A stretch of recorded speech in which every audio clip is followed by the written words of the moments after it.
तो आज का वीडियो बनाने का मकसद थोड़ा-सा अलग है। बहुत ज़्यादा इस चीज़ पर शोर बहुत ज़्यादा हो रहा है बीपीएससी के रिज़ल्ट के बाद से कुछ चीज़ों को लेकर, लेकिन फैक्ट क्लियर नहीं हो रहा है लोगों को। बहुत ज़्यादा शोर मचा रहे हैं। कई लोग हैं भ्रमित जो मेंस दे रहे हैं, उनको लगता है कि ये सही है रिज़ल्ट। जो प्री में रह गए हैं, जिनका नहीं हो पाया, उनको लगता है गलत है। जबकि सच्चाई इन दोनों के बीच में कहीं पर होता है। तो आज का वीडियो लाने का मुख्य मकसद यही था कि क्लियर किया जाए कि क्या है ये आंदोलन, क्या नहीं है, सही है, गलत है, हर चीज़ को क्लियर करूँगा मैं।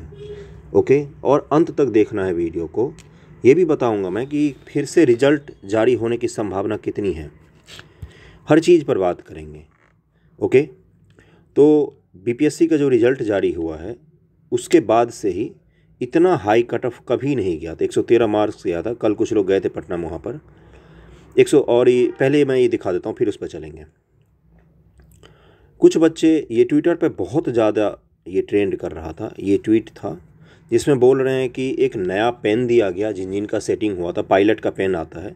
पायलट के बहुत सारे पेन आते हैं, कंपनी के देखा होगा V7 V5 जो मेंस में लिखने के लिए यूज़ करते हैं बच्चे। बहुत अच्छा पेन होता है। इसी का एक पेन आता है जिसको ब्लू पेन होता है, जिसको मार्क कर सकते हैं आप OMR पर, और उसको मिटाएंगे तो मिट जाता है वो। तो ऐसा आरोप लगाया जा रहा है, कुछ लोगों का नाम लेकर आरोप लगाया जा रहा है। नाम देख सकते हैं आप कि इन लोगों ने सेटिंग किया बच्चों के साथ, उनको वो पेन बांटे गए, फिर उस पेन के जो आंसर भरे गए उसको मिटाकर फिर उसमें आयोग में बैठ के आंसर फिर से करेक्ट भरा गया और इस तरह से उनका सेटिंग किया गया है। ओके, आप आरोप को निराधार नहीं कह सकते हो क्या? 67th बीपीएससी जो प्री हुआ था मई में, उसमें जो सेटिंग हुआ तो कितने लोग पकड़े गए? अभी तक कितने लोगों को पकड़ा गया है बताओ मुझे। किसी को भी नहीं पकड़ा गया आयोग के भीतर से। जबकि आयोग के भीतर जब तक नहीं हो सकता है करप्शन, तब तक ऐसा संभव ही नहीं है कि पेपर लीक हो जाए।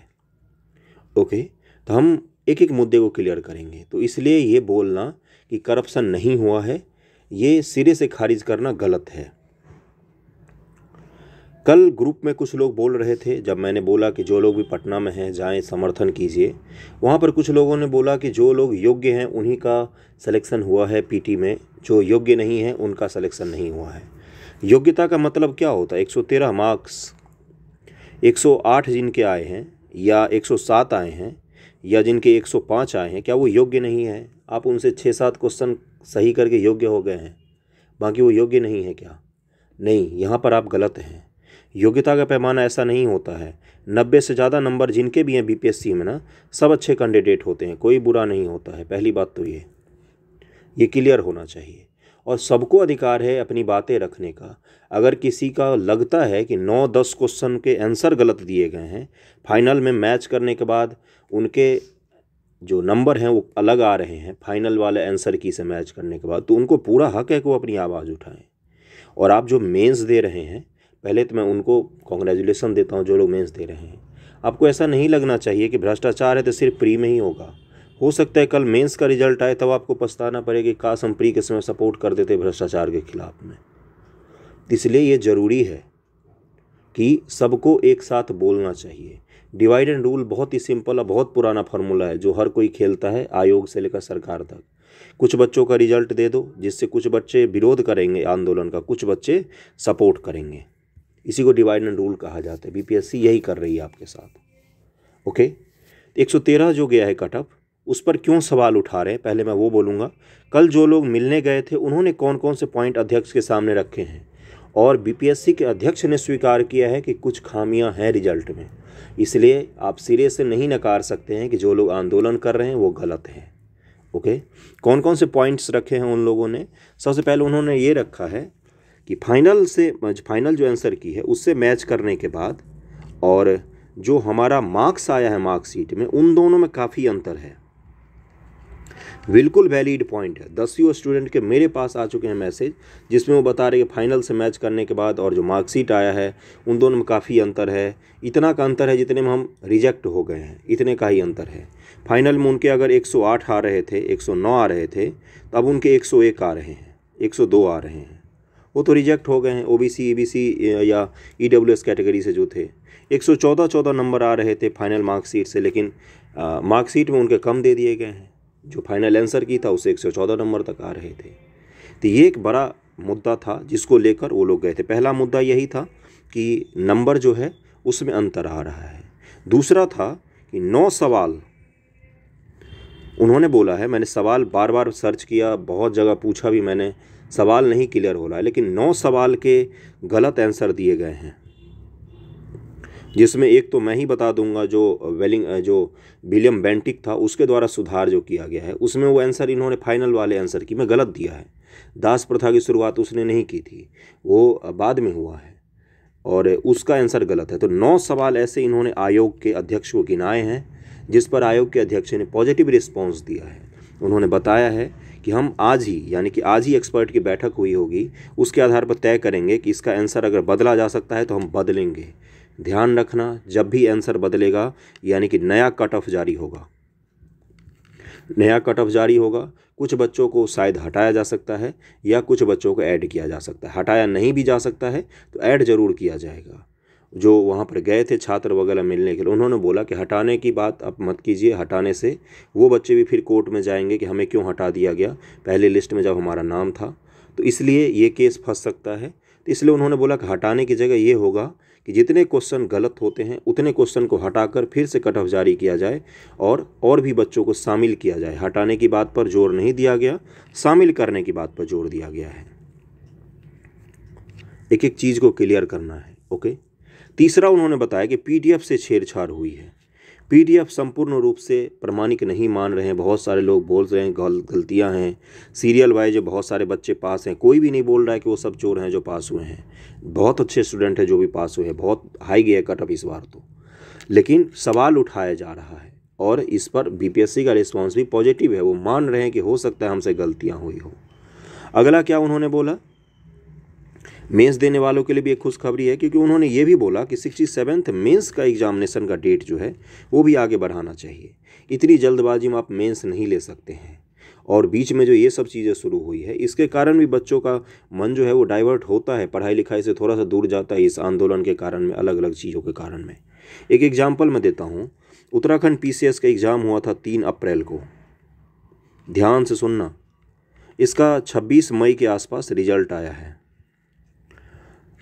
मेंस होने वाला था अगस्त में, अभी तक मेंस नहीं हुआ है। जनवरी के लास्ट में 27, 28, 29, 30 में इसका मेंस का डेट दिया गया है नया, क्योंकि 26 मई के बाद से 13 बार रिजल्ट जारी किया गया है। प्री का मैं बात कर रहा हूँ, प्री का रिजल्ट 26 मई के बाद से उत्तराखंड पीसीएस का 13 बार रिजल्ट जारी किया गया है पीसीएस का। क्यों? एक एक क्वेश्चन को लेकर स्टूडेंट्स गए थे हाई कोर्ट गए थे, एक एक सवाल में गलती को लेकर, जो जरूरी था जाना। अब भले ही आपको लगे कि मेंस का डेट आगे बढ़ गया, नहीं, जरूरी है भाई। कोई मेहनत करके अगर सफल हुआ है, एक क्वेश्चन के कारण वो रिजेक्ट हो रहा है, तो उसको पूरा अधिकार है कि वो हाई कोर्ट जाए, सुप्रीम कोर्ट जाए। हाई कोर्ट तक गए हैं बच्चे। आरक्षण का मुद्दा फिर उत्तराखंड में फंसा था, अलग अलग कट ऑफ को लेकर 13 बार रिजल्ट जारी किया गया है। अब तो वहाँ पर कट ऑफ इतना कम हो गया है कि वहाँ पर करीब में मात्र 300 सीटों पर 10,000 से ज़्यादा बच्चे मेंस का एग्ज़ाम दे रहे हैं। ये भी मैं एक मुद्दा बता रहा हूँ कि एक एक चीज़ को लेकर लोग कोर्ट गए हैं, और जाना भी चाहिए, आपके हक की बात है, ज़रूरी होता है। जो ऐसा नहीं होता है कि प्री पास करने लायक नहीं होते हैं, उनको लगता है पढ़ते हैं 110 नंबर लेके आ रहे फिर भी प्री में रिजेक्ट हो जा रहे, ऐसा थोड़ी होता है कि वो अयोग्य हैं। 3 नंबर के कारण कोई अयोग्य कैसे हो सकता है ना? तो इसलिए अगर आपको बात नहीं मानती आपकी बात बीपीएससी, अगर हाई कोर्ट जाना पड़े तो वहाँ भी जाना चाहिए आपको, कोई गलत नहीं है इसमें। मेंस जब भी होगा अच्छे से होगा, सबके लिए समान रूप से होगा। जो लोग मेंस दे रहे हैं उनको भी ना पछताना पड़े मेंस का रिजल्ट आने के बाद कि हमारे साथ धांधली हो गई।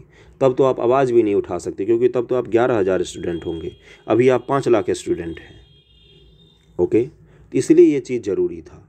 चौथा चीज़ इन्होंने क्या बोला था, इन्होंने बोला कि जो कैटेगरी वाइज जो परसेंटेज है ना स्टूडेंट का, जैसे जनरल कैटेगरी में 19% के आसपास रिजल्ट दिया गया है, उसके बाद से जनरल में ओबीसी SC ST में 14%, 15% के आसपास रिजल्ट दिया गया है। इस पर भी इन्होंने डाउट उठाया कि जब आप रिजल्ट जारी करते हैं तो एक समान रिजल्ट जारी कीजिए सारे कैटेगरी का। ओके, नहीं तो सबका कम करना है या सबका बढ़ाना है। इन्होंने ये भी बोला कि जो आप जितनी भर्तियां आई हैं, मतलब जो सीट हैं मान लो 800 सीट हैं, तो इसका जो 10% 15% आप रिजल्ट जारी कर रहे हैं, इससे ज़्यादा अच्छा इन्होंने बोला कि जितनी आवेदन आए हैं, जैसे 6 लाख फॉर्म गिरे थे, तो इन्होंने बोला कि इसका 10% आप रिजल्ट जारी कीजिए, यानी कि 60,000 लोग मेंस देंगे। ऐसा इन्होंने पॉइंट रखा है उनके पास कि एक कोई पॉलिसी होना चाहिए, क्लियर करना चाहिए। ओके, अब परिणाम क्या इसका होगा वो भी मैं आऊँगा उस पर। ये बताना बहुत ज़रूरी था क्योंकि शोर शराबा बहुत हो रहा था, पता नहीं था लोगों को अभी तक कि क्या हो रहा है क्या नहीं।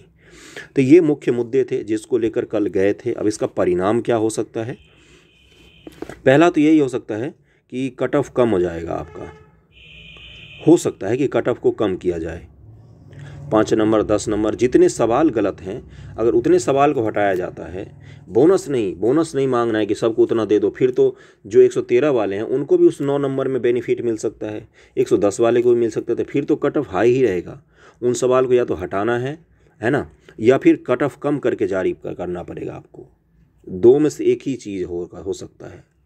तो इसलिए पहले इन्होंने बोला है कि आप कट ऑफ कम करके फिर से रिजल्ट को जारी कीजिए। हटाने की जगह नए लोगों को शामिल करना चाहिए। मेंस का कंपटीशन थोड़ा सा आपका बढ़ सकता है। दूसरा इन्होंने बोला है कि 9 सवाल जो हैं उनके आंसर को करेक्ट कीजिए। फिर से आपको जो स्पेशलिस्ट हैं आपके, उनके बोर्ड को बिठाना पड़ेगा। और स्पेशलिस्ट को बदलने के लिए भी इन्होंने बोला है कि हर बार ऐसे कैसे हो जाता है कि कुछ आंसर कुछ क्वेश्चन गलत ही हो जाते हैं।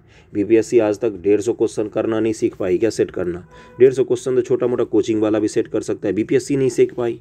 इन्होंने ये भी एक मुद्दा बोला, तो उस पर भी आयोग के चेयरमैन ने पॉजिटिव रिस्पांस दिया है। ओके, तीसरा जो इन्होंने बोला है कि जो रिवाइज रिजल्ट होगा उसको जल्द ही जारी किया जाएगा। रिवाइज रिजल्ट जब भी आएगा तो मेंस का डेट जो है उसको आगे बढ़ाने की भी बात की गई है। तो ये परिणाम इसका हो सकता है। तो इसमें सपोर्ट सभी को करना है, जिनका प्री हो गया है या जिनका प्री नहीं हुआ है, आप दोनों को सपोर्ट करना है। क्योंकि एग्ज़ाम का प्रोसेस क्लीन होना चाहिए। यूपीएससी में क्या होता है, यूपीएससी का 2015 ईस्वी में कट ऑफ कितना गया था पता है आपको? 115 नंबर, 105 नंबर, ऐसे जा रहा था कट ऑफ। धड़ाम से उसका कट ऑफ आ गया 92 नंबर पर, 90 नंबर पर, इतना पर कट ऑफ आ गया। कोई यूपीएससी को ये नहीं बोलने जाता कि आपने धांधली की इसलिए आपके कहाँ का कट ऑफ 115 गया है। ऐसा कोई नहीं बोलने जाता। क्यों नहीं बोलने जाता? क्योंकि ट्रस्ट होता है मेन। कल को जब आप प्री में अभी फेल हुए तो आपको विश्वास नहीं है कि आप अपने बदौलत फेल हुए, और ये होना भी चाहिए। जब आप मेंस में फेल होगे तो आपको क्या यकीन होगा कि आप अपनी बदौलत फेल हुए हैं? या हो सकता है आपकी कॉपी से छेड़छाड़ ना किया गया हो, ओएमआर से छेड़छाड़ ना किया गया हो, कॉपी को आपको बदला ना गया हो, जानबूझकर कम नंबर ना दिया गया हो।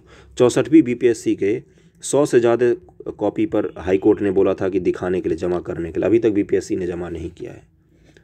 तो ट्रस्ट बिल्डअप करना है मुख्य रूप से आयोग पर। अभी मैं किसी को डराने के लिए नहीं आया हूँ, इसीलिए कई बार मैं पीछे हो जाता हूँ वीडियो वगैरह डालने में, क्योंकि मैं डालूँ नहीं डालूँ इसी में फंसा रह जाता हूँ मैं। तो डराने नहीं आया हूँ, ट्रस्ट के लिए मेन लड़ाई है ये, समझना इस चीज़ को, और किसी चीज़ के लिए नहीं है। ट्रस्ट जब हमारा बिल्डअप हो जाएगा, 113 क्या 115 भी कट ऑफ चला जाएगा ना, तो भी हम सवाल नहीं उठाएंगे। हम बोलेंगे कोई बात नहीं, हमारे में कमी है, आयोग ईमानदार है। यूपीएससी के कट ऑफ अगर 120 चला जाता है, मान लो 2023 के प्री एग्ज़ाम में, तो बच्चे हो हल्ला नहीं करते हैं, वो बोलते हैं कोई बात नहीं, हमें और पढ़ना पड़ेगा, क्योंकि ट्रस्ट होता है। यहाँ पर ट्रस्ट नहीं है, बच्चों का विश्वास नहीं है आयोग पर। इस चीज़ के बिल्डअप के लिए लड़ाई है, इसलिए आप भी समर्थन कीजिए जहाँ भी हो सके। मैं वर्चुअली कर सकता हूँ तो मैं वर्चुअली करता हूँ, लोगों को बोलता हूँ कि आप जाइए समर्थन कीजिए, जो भी स्टूडेंट होते हैं आप भी कीजिए, करना दायित्व तो बनता है। मेंस की तैयारी भी साथ में करते रहना, हो सकता है दिसंबर में आपका एग्ज़ाम हो जाए, तो दोनों काम आप ही को करना है, आपकी लड़ाई है, आप ही को लड़ना पड़ेगा। ओके, तो सबसे पहले घबराना नहीं है, प्रोसेस के साथ चलना है, ध्यान बना कर रखना है कि कोई पैसे वाला आपकी सीट न मार जाए। ओके, तो वीडियो यही था, मुख्य उद्देश्य मेरा यही था बताने का कि जो आंदोलन हो रहा है उसका परिणाम कुछ सुखद आ सकता है कुछ स्टूडेंट्स के लिए। कट ऑफ फिर से जारी किया जा सकता है, रिजल्ट फिर से आ सकता है। ओके, तो मेंस की तैयारी भी साथ में करते रहना है और एक दूसरे को सपोर्ट करना, ना कि लड़ना है, डिवाइड एंड रूल में नहीं फंसना है। Okay, thank you so much आप सभी का।